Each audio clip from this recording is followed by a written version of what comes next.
मन में हो विश्वास और दिल में हो हौसला तो इंसान अपने सपनों की उड़ान को हवा देकर अपनी मंजिल पा ही लेता है। कुछ ऐसा ही कर दिखाया सेना से सेवानिवृत्त नागदेव की लाडली बेटी आशा भरंगड़ ने। मूल रूप से बलदेव के ग्राम ब्योही के रहने वाले नागदेव भरंगड़ ने सेना से रिटायरमेंट के बाद औरंगाबाद के गोकुल बैराज मोड़ स्थित श्री कृष्णधाम कॉलोनी में आकर बस गए।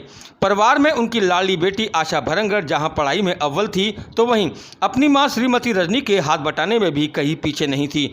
आशा ने सोच रखा था कि वो कुछ ऐसा कर दिखाएगी कि उसकी उपलब्धि पर केवल परिवार को ही नहीं बल्कि समूचे मथुरा को गर्व होगा। आशा ने इंटर की परीक्षा देने के साथ साथ अपने सपनों की उड़ान को हवा देने के लिए एयरफोर्स की तैयारी शुरू कर दी। शुरुआती दौर में उतार चढ़ाव आए लेकिन उसने हार नहीं मानी और अंततः उसने एयरफोर्स में फ्लाइंग ऑफिसर के रूप में अपनी मंजिल हासिल कर ली। आशा के मुताबिक अगर किसी को भी अपने सपने को अंजाम देना है तो उसके लिए पहले से ही अपना लक्ष्य निर्धारित कर लेना चाहिए। आखिर वो दिन आ ही गया जब 6 माह की ट्रेनिंग पर एयरफोर्स की एकेडमी हैदराबाद जाते समय न सिर्फ श्री कृष्णधाम कॉलोनी के लोगों बल्कि परिवार और रिश्तेदार और उसके समाज के लोगों को आशा की इस उपलब्धि पर खासा गर्व महसूस हुआ। इस मौके पर सभी ने आशा को ढोल नगाड़ों के साथ ट्रेनिंग के लिए विदा करते हुए उसका जमकर सम्मान किया। इस मौके पर पूर्व विधायक ठाकुर तेजपाल सिंह ने कहा कि आशा की यह उपलब्धि अन्य बेटियों के लिए प्रेरणा का स्रोत बनेगी। ट्रेनिंग के लिए रवाना होने से पूर्व आशा भरंगड़ ने अपने परिवार, रिश्तेदार और समाज के लोगों का आभार जताया। आज बेटी ने अपनी कल्पनाओं की उड़ान को साकार रूप में बदला है, फ्लाइंग ऑफिसर के रूप में, क्या कुछ कहेंगे? देखिए, हमारे पूरे जनपद के लिए और पूरे समाज के लिए बड़े सौभाग्य की बात है कि हमारी बेटी ने आशा ने फ्लाइंग ऑफिसर के रूप में जो इसका चयन हुआ है, बहुत बड़े गौरव की बात है। और ये हमेशा से, क्योंकि अब ये साबित हो रहा है और पहले से ही साबित है कि बेटियां किसी मामले में बेटों से कम नहीं हैं। क्योंकि हमारे हिंदुस्तान में हमारी जो संस्कृति है, हमारी सभ्यता है, उसमें जिस तरह से हमारे जो रीति रिवाजें हैं और जो हमारे संस्कार हैं, तो हिंदुस्तान में तो पहले से ही नारी पूजा होती आई है और देवियों को 3 रूपों में माना गया है। देखिए, आपने देखा है ना, आप जानते हैं कि दुर्गा के रूप में, शक्ति के रूप में दुर्गा की पूजा होती है हमारे यहाँ, और धन के रूप में लक्ष्मी की पूजा होती है और विद्या के रूप में सरस्वती की पूजा होती है। तो हमेशा हमारे यहाँ तो जो है महिला को हमेशा सम्मान दिया गया, तो हमेशा सम्मान दिया गया। दुर्गा देवी और लक्ष्मी का स्वरूप माना जाता है हमारे यहाँ, और इसीलिए बड़े गौरव और गर्व की बात है फ्लाइंग ऑफिसर के रूप में आज हमारी बेटी जो जा रही है सेना में। तो ये मैं तो प्रभु से ये कामना करता हूँ, इस खुशी के मौके पर सब रिश्तेदार भी हैं, घर के लोग भी हैं, कि ये बेटी हमारी आगे बढ़ के बहुत ऊंचे सोपानों तक जाए और आज पूरे हमारे जनपद का नाम रोशन किया, समाज का, और ऊपर जा कर के पूरे देश का नाम रोशन करे। उस समय हमें बहुत बड़ी खुशी होगी और ये लगेगा कि हमारी बेटी ने जाके बहुत बड़ा कायाकल्प किया है। तो ऐसे खुशी के मौके पर मैं तो यही कहूँगा कि सब साथियों की तरफ से, सब हमारी माँ बहनें बेटियों की तरफ से बहुत बहुत शुभकामनाएं इसको देना चाहूँगा और ये चाहूँगा कि ये हमारी बेटी इसी तरह और ये प्रेरणा स्रोत बनेगी, इसका अनुकरण करेंगे। हमारी बेटियां जो आगे आ रही हैं वो भी सीख लेंगी। आज बहुत सी छोटी छोटी नन्ही हमारी बच्चियां जो ये सीख के जाएंगी कि हमने आशा को देखा, आशा का किस रूप में अभिनंदन हो रहा था, कैसे स्वागत हो रहा था, तो प्रेरणा मिलेगी उनको, बच्चों को भी प्रेरणा मिलेगी, बच्चियों को भी प्रेरणा मिलेगी। तो ये इस तरह से जब बच्चे आगे बढ़ते हैं तो बहुत खुशी की बात होती है।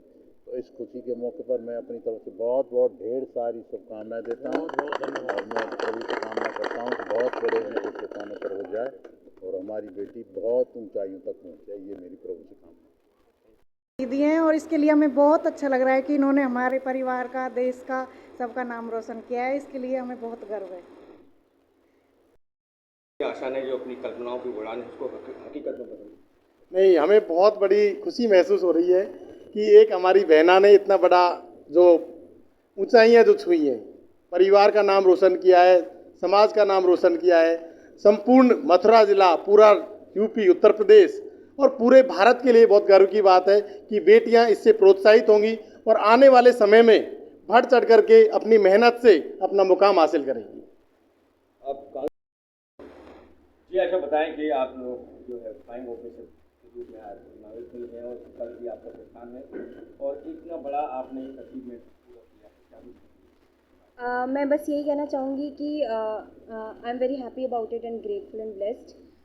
ये मेरे फैमिली, सबका सपोर्ट, सबका आशीर्वाद, उस सब से ही हुआ है पॉसिबल। क्योंकि ऐसा नहीं होता है कि आप बस सोचो और वो चीज़ मिल जाती है, आपको उसके पीछे सबकी मेहनत लगी होती है, अपने एफर्ट्स भी करने पड़ते हैं, अपनी प्रिपरेशन भी करनी पड़ती है, और सबका सपोर्ट चाहिए होता है कि सब मतलब एनवायरनमेंट आपका पॉजिटिव रहे, आप अच्छे से पढ़ पाएँ, आप जैसा शेड्यूल मेंटेन करना चाहते हो वैसा कर पाओ। क्योंकि मैं लॉकडाउन से घर पे ही थी और घर पे रह के प्रिपरेशन करनी थी, जॉब भी करनी थी साथ में। तो मैं इस सबका श्रेय अपने पेरेंट्स, अपनी फैमिली मेम्बर्स, सबको देना चाहूँगी and I am very happy about it. इसका आपने तैयारी कब से शुरू की, क्या कुछ सोचते थे? बेसिकली मेरे दिमाग में हमेशा से ही था, मिलिट्री बैकग्राउंड से हूँ तो कैंटोनमेंट्स में रही हूँ, वो एक रिस्पेक्ट मुझे हमेशा से अर्न करनी थी अपने लिए भी। तो मुझे बस ये चीज़ थी कि मतलब कैसे, वो वे क्लियर नहीं था।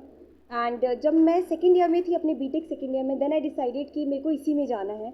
आई वॉज श्योर कि मेरे को डिफेंस ही ज्वाइन करना है।